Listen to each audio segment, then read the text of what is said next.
दशरथ अजर बिहारी।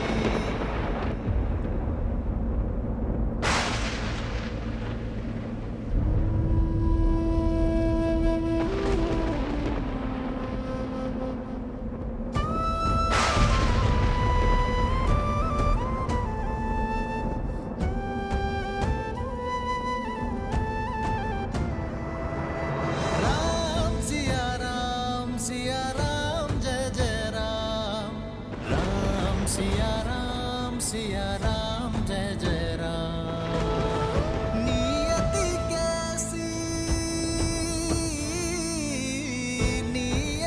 कैसी विपदा लाई, नियति कैसी विपदा लाई।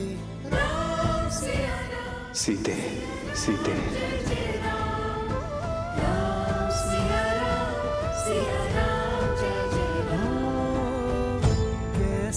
विपदा रघुकुल आई, वन को चले हैं सिया रघुराई। कष्टन सहते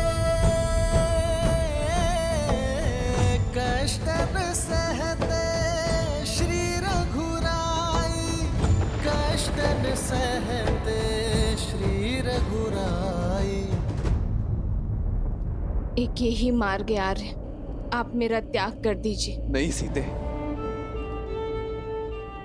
यह असंभव है सीते, ये असंभव है। त्याग संपत्ति का किया जाता है और पृथ्वी कोई संपत्ति नहीं है सीते। व्यक्ति अपने अंग काट कर उनका भी अर्पण कर देता है।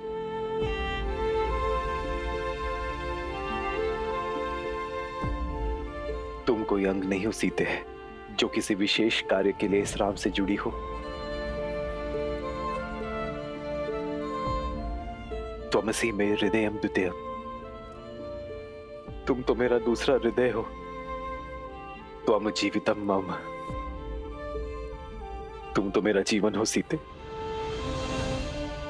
और अपने जीवन का त्याग कैसे कर दूं मैं? अपने हृदय को कैसे निकाल दूं सीते? यदि ऐसा हुआ तब तो मैं ही नहीं रह जाऊंगा। इतना बड़ा कष्ट ही राम नहीं सह पाएगा सीते। तुम्हारा राम इतना बड़ा कष्ट नहीं सह पाएगा। केवल मेरे श्री राम ही कर पाएंगे। मेरे श्री राम अपने हृदय में शूल घोंपकर उस रक्त से शांति और आदर्श का पुष्प केवल मेरे श्री राम ही खिला सकते हैं। अपने जीवन का त्याग करके जीवन की परिभाषा केवल मेरे श्री राम ही सिखा सकते हैं। साधारण मनुष्य तो भावनाओं के भावर में फंसते हैं आर्य, किंतु मेरे श्री राम उस भावर से निकलकर भावसागर को पार कर सकते हैं। राम मेरे राम मेरे राम मेरे राम, राम सिया राम सिया राम। स्मरण कीजिए आर्य, राज्याभिषेक के लिए तैयार होते समय आपने ही मुझे समझाया था कि जो जीवन पर से अपना अधिकार त्याग देता है वो ऋषि है, और जो ऋषि है वही राजा बन सकता है, क्योंकि राज्य कोई अधिकार नहीं, दायित्व है। जिसके हृदय में धीरज हो, कंधों पर भार उठाने की शक्ति हो, जिसके पैर वृक्ष के जड़ों के समान स्थिर हो, जिसका मन पर्वत की भांति अटल हो, ऐसे व्यक्ति को ही ईश्वर राजा बनने का दायित्व देते हैं। आपके सामने जब ईश्वर का दिया हुआ दायित्व का लक्ष्य है, तब आपको जीवन का मोह घेर रहा है। एक शाखा के मोह में जब वृक्ष गिर जाता है तो वृक्ष के आश्रित पशु, पक्षी और पथिकों का क्या होगा? हरे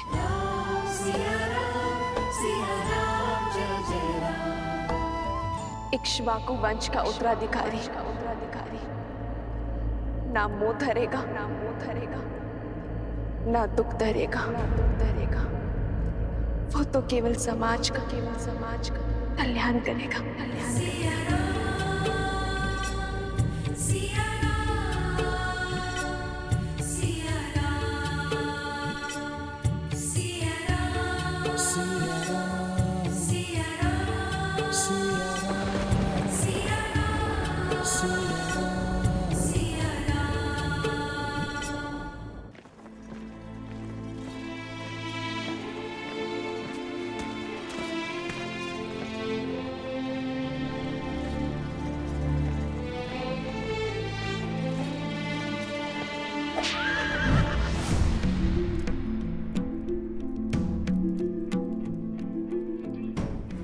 आप सब यहां से जा सकते हैं।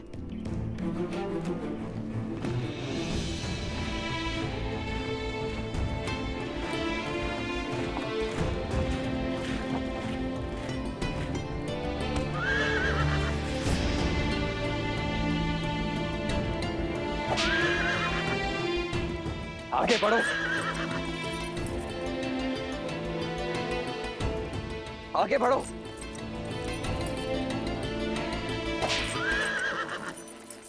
ये मेरे अश्व मेरी बात क्यों नहीं मान रहे? बढ़ो आगे। अश्व सारथी के मन को पढ़ लेते लक्ष्मण भैया। वो विचलित है क्योंकि सारथी का मन विचलित है। अपना मन दृढ़ करो सारथी, तो अश्व आपका आदेश अवश्य मानेगा।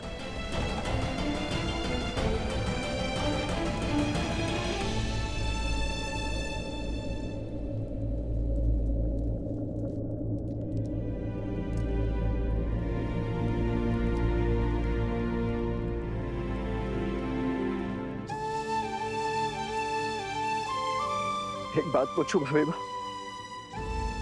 कि इतना बड़ा अन्याय स्वीकार कैसे कर लिया आपने? अन्याय वो होता है जिससे मन में विद्रोह जन्मे लक्ष्मण भैया। मैंने तो केवल आदेश माना है,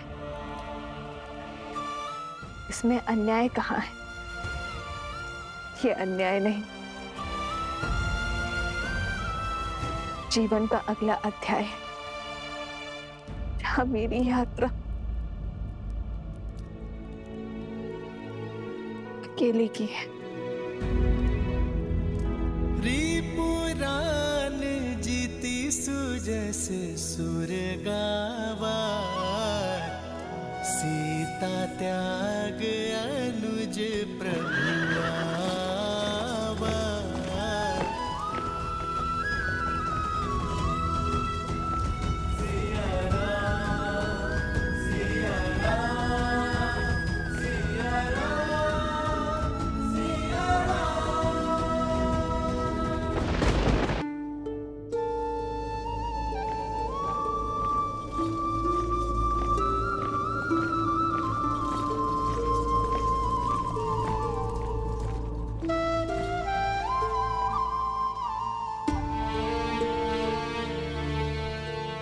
राजा राम का आदेश अटल है लक्ष्मण। तुम सीता को अयोध्या की सीमा से दूर वन में छोड़ा।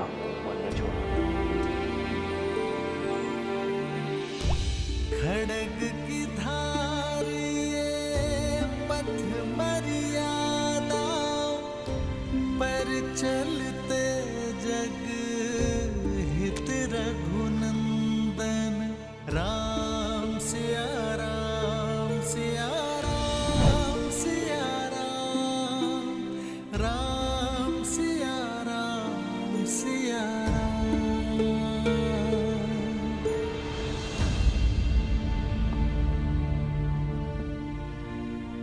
7 कुछ ही पल शेष है। अब उसे उदासी के सागर में डुबोना है या सुख के शिखर पर बिताना है। चयन आपका है आर्य।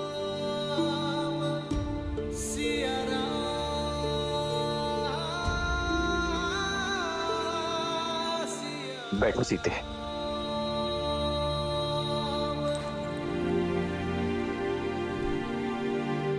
सीते, भरत ने 14 वर्षों तक अयोध्या को संभाला है। पूरे प्रेम और समर्पण के साथ उसने अयोध्या पे राज किया। क्या वो अयोध्या की बागडोर नहीं संभाल सकता? आर्य, राजा की कितनी शक्तियां होती हैं।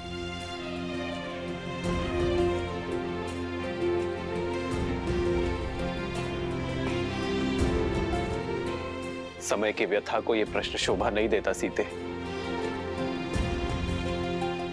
ये मेरे प्रश्न का उत्तर नहीं है आर्य। एक राजा की 3 शक्तियां होती है सीते। गुरु और ऋषि राजा के प्रण शक्ति होते हैं। न्याय और विद्या राजा की मन शक्ति होते हैं। सेना संपत्ति राजा की देह शक्ति होती है।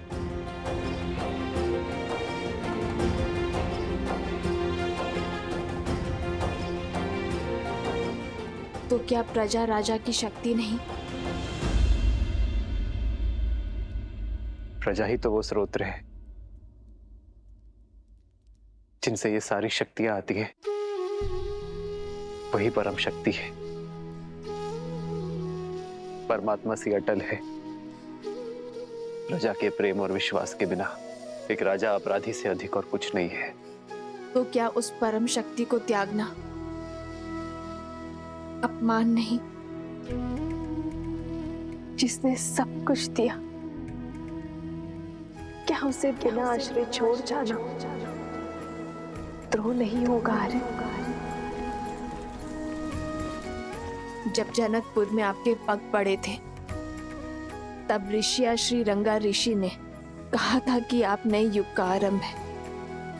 शत्रुओं का नाश कर प्रजा के आज की रक्षा तो हर प्रतापी राजा करते हैं, किंतु पूजनीय वो होते हैं जो नए समाज का निर्माण करें,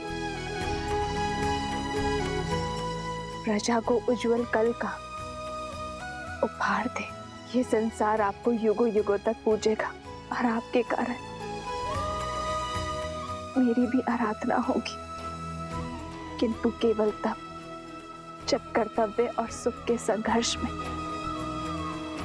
हम कर्तव्य को चुनेंगे, सुख को त्यागेंगे।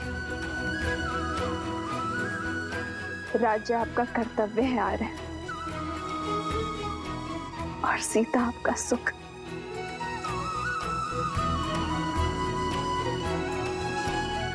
राज्य को त्यागने में स्वार्थ है और सीता को त्यागने में परमार्थ। राम के साथ सीता का नाम सदियों के लिए जुड़ा रहेगा।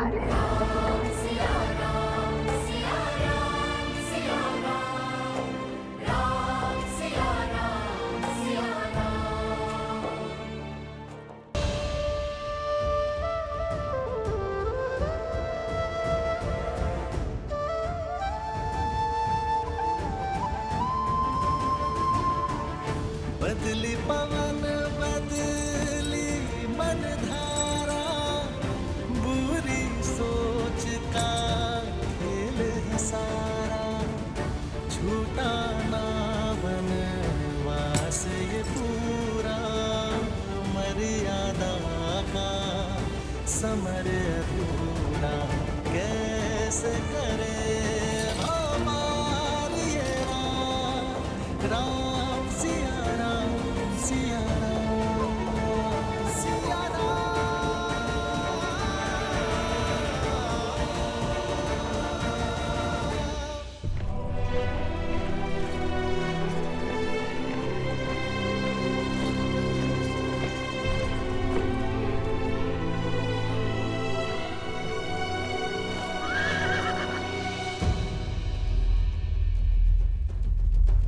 ये स्थान नगर से बहुत अधिक दूर है भाभी माँ। क्या मैं यहीं आप? नहीं लक्ष्मण भैया, यहाँ की वनस्पतियां अयोध्या के समान है। यहाँ के स्थल जलवायु में अधिक अंतर नहीं है। आप रथ आगे बढ़ाइए, गंतव्य भी दूर है। जो आ गया भावे मां।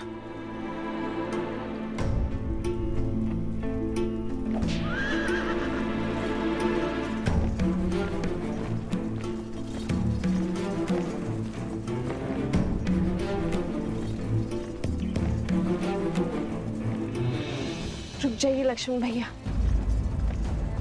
मेरे लिए यही स्थान सर्वश्रेष्ठ रहेगा।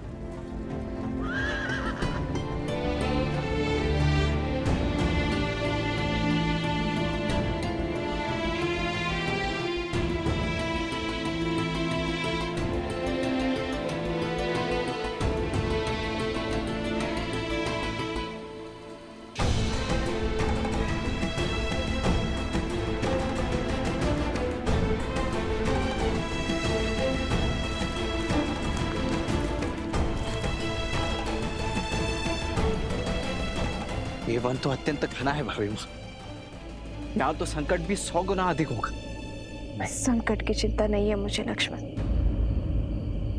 क्योंकि मैं वनवास को जा रही हूँ। संन्यास का नियम कहता है कि दृष्टि की सीमा से परे परिवार को, स्वर की सीमा से परे मित्र को और स्मृति की सीमा तक शत्रु को रखना चाहिए। मुझे अयोध्या की स्मृति की सीमा से परे जाना ही होगा लक्ष्मण भैया, ताकि अयोध्या की प्रजा को राजा राम पर पूरा विश्वास हो जाए। मैं ही क्यों भाभी माँ, मुझे समझ नहीं आता मुझसे इतना बड़ा पाप क्यों करवाया भैया ने। 14 वर्षों तक मैं आपके दुखों का साक्षी रहा हूं। एक राजा रानी को असहाय होकर वन वन भटकते वनवासियों का जीवन जीते देखा है मैंने। भांति भांति के कष्टों को सहते देखा है। उन्हीं कष्टों की अग्नि में आपको पुनः झोंकने का कार्य मुझे ही क्यों दिया गया।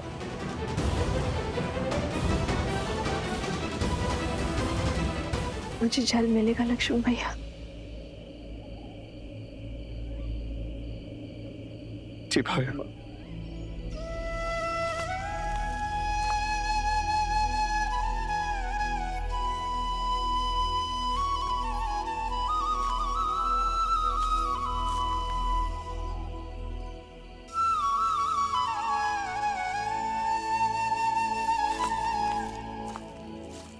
लीजिए भाई।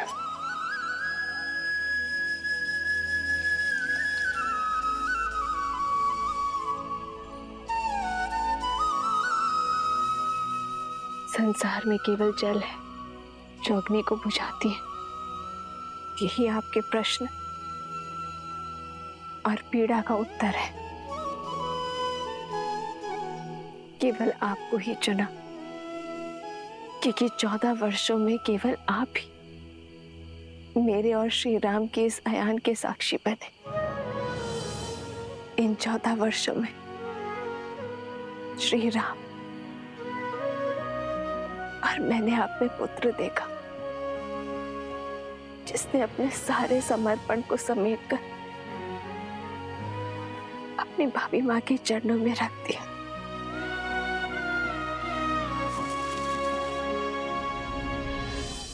तुम्हारा उसी पुत्र को इतना कष्ट, क्योंकि वनवास बीत गया है लक्ष्मण। अब आप केवल श्री राम के अनुज या मेरे पुत्र नहीं, अयोध्या के सेनापति भी हैं। और सेनापति का समर्पण अपनी मां या भाभी के चरणों में नहीं, अयोध्या के चरणों में होना चाहिए। और आपके मुंह से मुक्ति आवश्यक थी।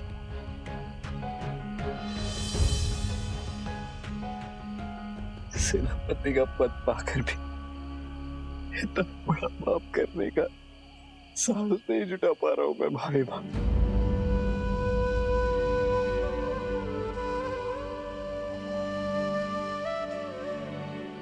अपनी सोच में कर्तव्य लाओ, भुजाओं में बल और कर में साहस स्वयं आ जाएगा। राजा की आज्ञा का पालन करना आपका धर्म है और मेरी भी यही इच्छा और आज्ञा भी है। स्मरण रखिएगा भैया, मैं रहूं या ना रहूं, मेरा आशीर्वाद सदा आपके साथ रहेगा।